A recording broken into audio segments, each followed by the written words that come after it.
Si on parlait cheveux à présent, à 8h34 avec vous, Laurence, bien sûr, et vous allez nous parler des coiffures qui vont faire l'été.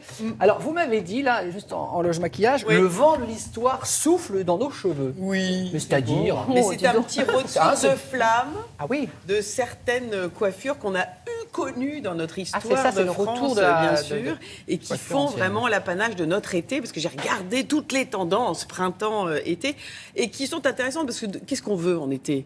On veut du court, on veut du pratique, du facile à entretenir. On veut du wavy, c'est-à-dire un petit peu des vagues et un effet froissé, mais sans abîmer le cheveu. Effet eau salée, voilà. Voilà, le cheveu subit énormément d'agression. Alors, dans ces tendances, j'ai dégagé des personnages qui sont très puissants médiatiquement. Alors, il y a quelqu'un qui s'appelle Maya Loquet, qui a la tendance de l'été. Ah, vous êtes tendance? Je croyais que vous alliez me sortir des photos avec des coupes Maya Loquet, anciennes. il y a Isabelle Adjani. Et voilà. Écoutez. Donc, Isabelle Adjani nous a étonnés il y a quelques semaines avec une très jolie petite coupe signée Delphine Courteil, qui est une coupe inspirée des garçons des années 20. Des années 20, oui. Car dans les années 20, on pensera à Victor Marguerite, qui a écrit ce livre, Les garçons, on pensera aux Flappers, aux États-Unis, 1919-1920. Pour marquer un petit peu leur attitude rebelle, on portait des pantalons, une raie sur le côté. Ça, c'est pas ma grand-mère, mais c'est tout à fait presque ma grand-mère, Mamie Jeanne, qui a eu cette coiffure-là. Évidemment, et ça revient complètement. Et ça a un mot compliqué, évidemment, chez nos coiffeurs en ce moment, c'est de demander le bob. Vous êtes en bob. Vous êtes en bob. French bob. OK. French bob. French bob. C'est la petite coupe courte carrée qui vise à mettre en valeur un peu le visage. D'accord. Quelques parties, ça peut mettre en valeur, ça met les mâchoires. C'est-à-dire qu'il ne faut pas avoir les mâchoires trop carrées. C'est ça, joli aussi, on fait beaucoup d'anglais. Les jaws, c'est Et alors, si vous voulez des variations sur ce French bob pour bien mettre en valeur, donc pas trop long, pas trop court, c'est vraiment un petit peu au ras des mâchoires. Vous avez le slice bob. Donc, légèrement coupé. Mais si, mais c'est un peu Victoria Beckham, c'est quand c'est un peu penché vers l'avant. Vous voyez, c'est quand quand il est carré un petit peu plongeant.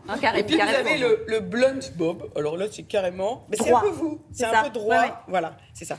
Et on peut, en termes d'entretien, on peut le faire jouer un petit peu en vague. Moi, j'aime bien aussi quand, de temps en temps, nos coiffeurs, comme aujourd'hui, c'est Sylvain Urose, après, tous les coiffeurs qui nous accompagnent et qu'on salue, ils peuvent arriver à faire ce petit effet wavy. Alors là, je vous conseille les sprays, parce que, mine de rien, c'est quand même pas inintéressant que d'avoir affaire à ces formules qui vont apporter de la texture aux cheveux. Et je vais vous montrer la citation de cette fameuse Delphine Courteil, qu'on voit beaucoup sur les gazettes, et qui nous parle à nous télématin, alors qu'on est en pleine Fashion Week, et qui me dit au téléphone, le secret d'une French bob, c'est de canaliser le volume des cheveux, d'éviter l'effet trop gonflé. Elle m'a même dit l'effet Playmobil. Bon, je ne l'ai pas dit, mais c'est l'effet trop casque. Et c'est ce que vous avez, chère Maya. C'est cet effet petite tête, si vous me permettez l'expression. Mais c'est très mignon, c'est en tendresse. Non, mais parce que moi, vous voyez, j'ai trop de volume, je me vois le faire. Vous voulez que j'ai une tête gonflée, c'est ça? Arrêtez, sinon je vais pleurer. Il y en a qui n'ont pas assez de cheveux, donc ne vous plaignez pas d'en avoir. Merci, Laurence. Donc, l'effet petite tête, c'est on y va avec les sprays texturisants.